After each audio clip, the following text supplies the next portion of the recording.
Good morning, everybody, and good morning to you, Tiff. You look so pretty in pink. Thanks, and you look adorable with your collar. Welcome back. Thank you. Yes, I missed you while I was gone. In fact, I texted you, I can't remember if it was last night or this morning for the first time in a couple of days, and I was like... Yeah, not often enough. I did. I missed you, and I was thinking today, because you're at home and I'm in the studio, we always have a chance to sort of catch up when we're doing our makeup together. Before we could, I mean, that was many months ago. I can't believe how long ago it was like now. Forever. But what I was thinking about is what I would tell you if you were here in person, because I've been doing this. I just did this treatment, and I know you've done it too. It's a BBL, or intense pulse light. I just did it last week. Yeah. How did it go?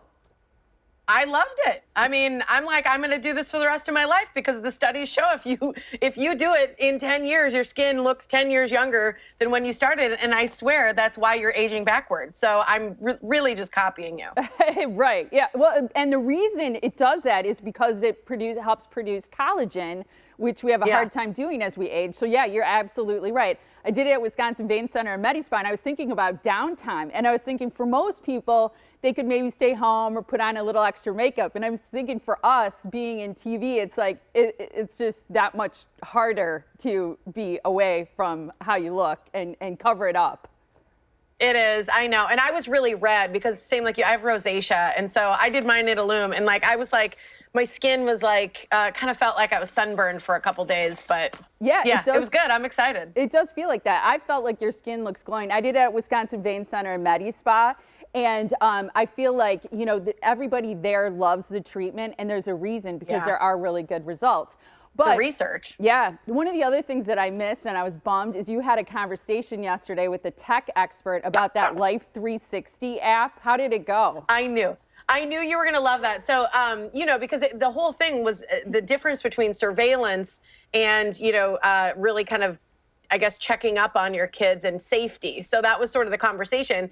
And I kind of wondered, like, what do you think about it? It's interesting because I even have friends who don't have kids, who don't use the Life 360, but they use like Find My Friends, and they're constantly checking where their husband is or something like that. And they say, well, then I know when to have dinner ready. I don't have to have that conversation in between. So I think it's such a new day and age that everybody's sort of navigating in a weird way that, you know, it just with the kids thing, though, I told Dr. Westendorf, I tend to, because I don't have kids yet, side on the feeling of the children of this, you know, invasion of privacy.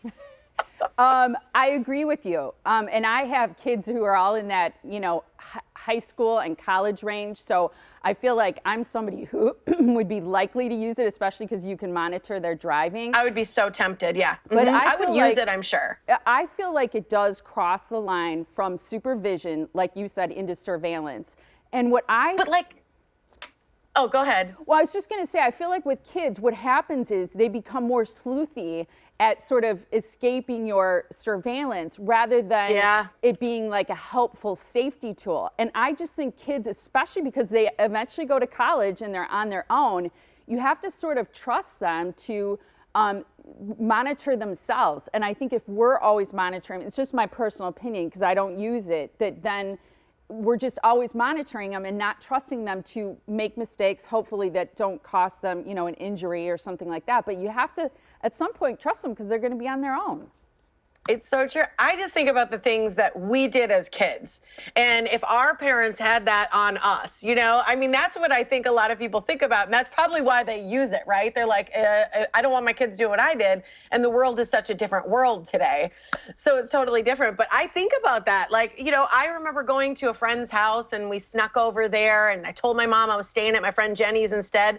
The funny thing is my mom found out anyway, without any of those apps. And I remember thinking, how in the world could she have ever known? And I think it takes away that sort of like feeling as a kid that your parents know everything and you don't know how they know it. Now you just think, oh, well, they just looked on the app. Yeah, there's no mystery to it anymore, right?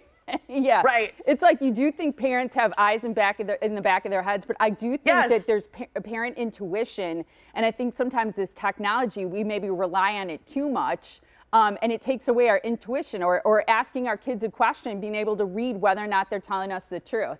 So I think I'm so bummed I missed that conversation, but I think it's a great sound off for today. So we posted this on Facebook just because of what you were just saying. What can you not believe your parents let you get away with as a kid? I think it's a good question. We'll chat about it a little bit later in the show.